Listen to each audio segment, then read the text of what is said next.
Hello, welcome to another episode of the 5 Minute Life Hack. Today we'll be chatting about the dignity of work. Again, just kind of reviewing our life wheel of success. We're going to be talking kind of about that professional job yellow section today. But it also touches on many of the others, kind of spiritual contribution, relationships, family, some other areas as well. But I want to highlight one thing today, and this is kind of the balance of these areas. And sometimes we need to focus on one versus the other, depending on different phases of our life and where we're at and what's going on. And that's totally fine. They're never going to be in perfect balance, but we can kind of focus on where we feel like needs the most help. But today's kind of a fun one about the dignity of work. Growing up in Utah, we only have one professional sports team, and it's the Utah Jazz. I happened to grow up near a gentleman named Jay Francis. He was the head of marketing for the Jazz when I was growing up. And so I got to hear him speak multiple times in different settings. I played basketball against his son quite a bit. But one thing he said I really, really liked, and it feels a little old school, but I wanted to bring it up because I really liked it. It said his father told him when he was young, he said, go to work, give them way more than they're paying for, and maybe you'll come out on top. And later he talked about how much he really did come out on top with that philosophy, that he gave a lot, he worked really hard, and that was recognized. And I believe that's true.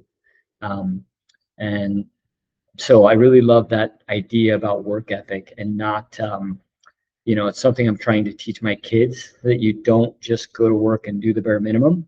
You do your best. It's all about effort and doing your best and taking your job seriously. So the other story I heard recently was a gentleman had went to Japan for the first time, and he talked about this concept of when he was in Japan, everyone took their jobs very seriously, and it was almost a spiritual interaction with honor. And so if they were a garbage person, they cleaned up garbage the best they could, and they honored themselves and their family through their work, regardless of what the work was. If they were a waiter or waitress, they wanted to do the best job they possibly could as a waiter or a waitress and bring honor to themselves, their family, their community, that there was a lot of honor in doing good work, regardless of what the work was, whether it was an attorney or any of those others. I love that concept. And I came home and I spoke to my children about that and just talked about how valuable that mindset is. And sometimes I know it's hard to do that every single day, but if we take that mindset into our work more often than not, I think it will show in our quality, show in many other ways. So I love that story. This was a movie my wife and I watched the other day, and it was really interesting. It's a little bit slow. I'm not a movie critic, so but it kind of had a lot to do with work and the dignity of work. It had a lot to do with mental health issues and some of those types of things. Had some race relations in there. I really liked a lot of different parts about this show, but I'm going to focus on the one today. The gentleman in the middle there, this was a Midwest factory town, and they worked hard. There was 50 or 60 workers in this factory, and they were told that the plant was shutting down. Um, some you kind of knew it was coming, so a lot of the employees had kind of planned on this a little bit. They went and got their last checks and got their severance for, I can't remember what it was, 3 months or something.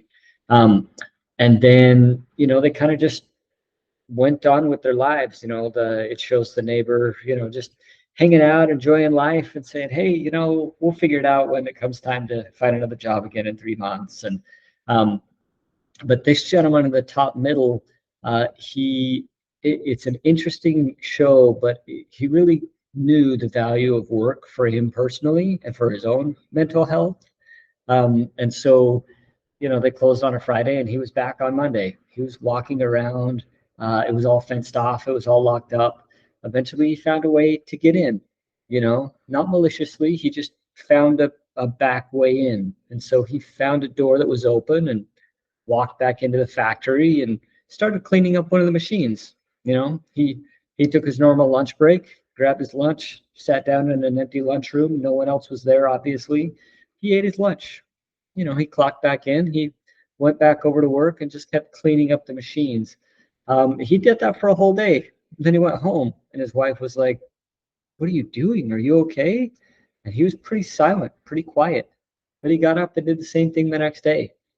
And he kept doing this over and over, cleaned another machine, repaired a few things, made sure it was functioning correctly. He tested it. He wanted to make sure it was working and producing the parts it should. And he just kept working at it.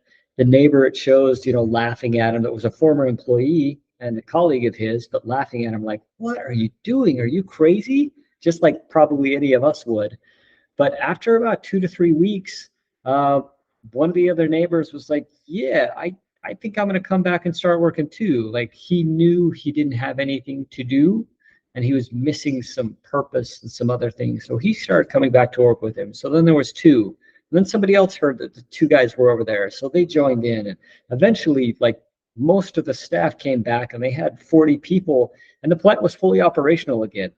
No one was paying them or paying them to do it, but they knew the value of work and how important it was for them and their livelihood. And they knew, we talk about this a little bit, but work provides purpose. It provided structure to their lives, provides friendship, camaraderie, which is super important for mental health. Also the internal satisfaction of doing a really good job.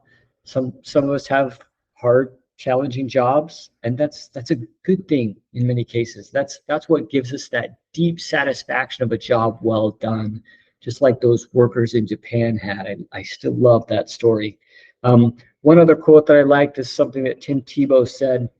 He's a former football player, baseball player, and just a really good kind of spiritual thought leader.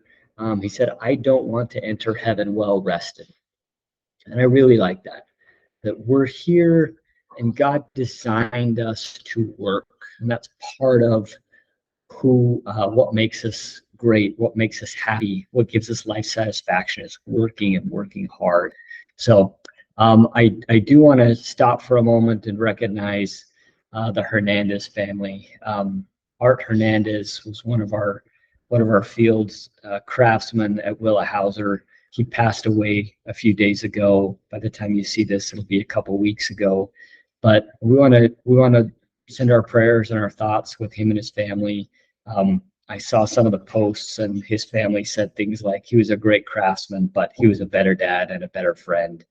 And if that can be said of all of us as we pass from this life, I think that would be a phenomenal success story. So, Art, thank you.